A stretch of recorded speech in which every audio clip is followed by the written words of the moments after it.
कितना सुंदर ये संसार, नीला आसमान, ये हरे भरे पेड़, ये रंग बिरंगे फूल और ये अद्भुत दुनिया। हम लोग इन सभी को देखते हैं, इस सुंदरता का आनंद लेते हैं। लेकिन क्या आपने कभी सोचा है इन सभी वस्तुओं को हम देख कैसे पाते हैं? क्या तो प्रकाश हमारी आंखों से निकलता है या कोई वस्तु से प्रकाश टकराकर हमारी आंखों तक पहुंचता है?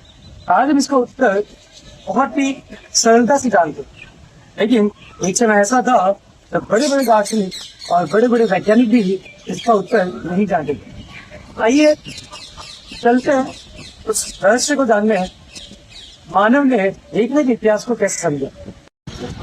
लगभग 2500 साल पहले दार्शनिकों के मन में यह प्रश्न था कि हम किसी वस्तु को कैसे देख पाते हैं।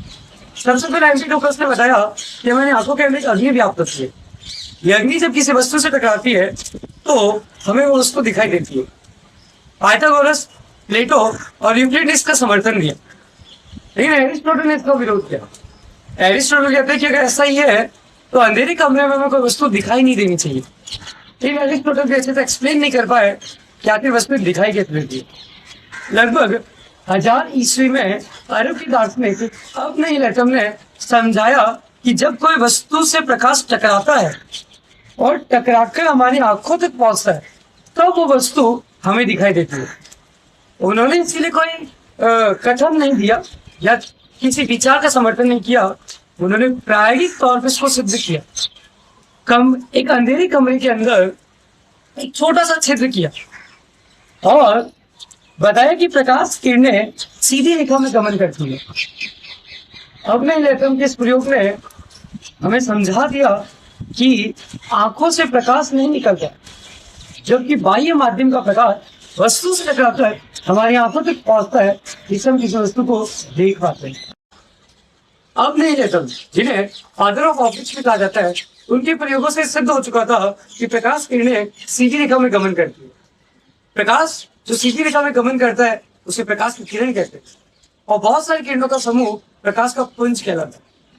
1621 में डच वैज्ञानिक स्नेल ने बताया जब प्रकाश किरण एक माध्यम से दूसरे माध्यम में प्रवेश करती है तो अपने पथ से विचलित हो जाती है। इस घटना को प्रकाश का अपवर्तन कहते हैं। 1637 में रेने डेकार्टे ने प्रकाश के अपवर्तन की गणितीय व्याख्या की और प्रकाश का कणिका सिद्धांत प्रस्तुत किया। न्यूटन ने प्रकाश की कणिका सिद्धांत को और अधिक विकसित किया। कणिका सिद्धांत के अनुसार प्रकाश ऊर्जा छोटे छोटे कणों में संकेंद्रित होती है।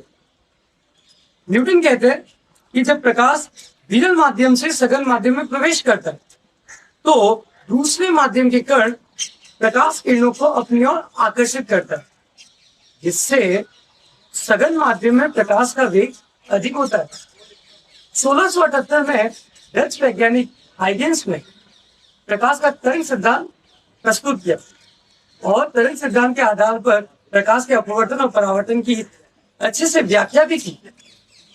लेकिन हाइगेंस कहते हैं कि प्रकाश जब विरल माध्यम से सघन माध्यम में प्रवेश करता है तो सघन माध्यम में प्रकाश का वेग कम होता है।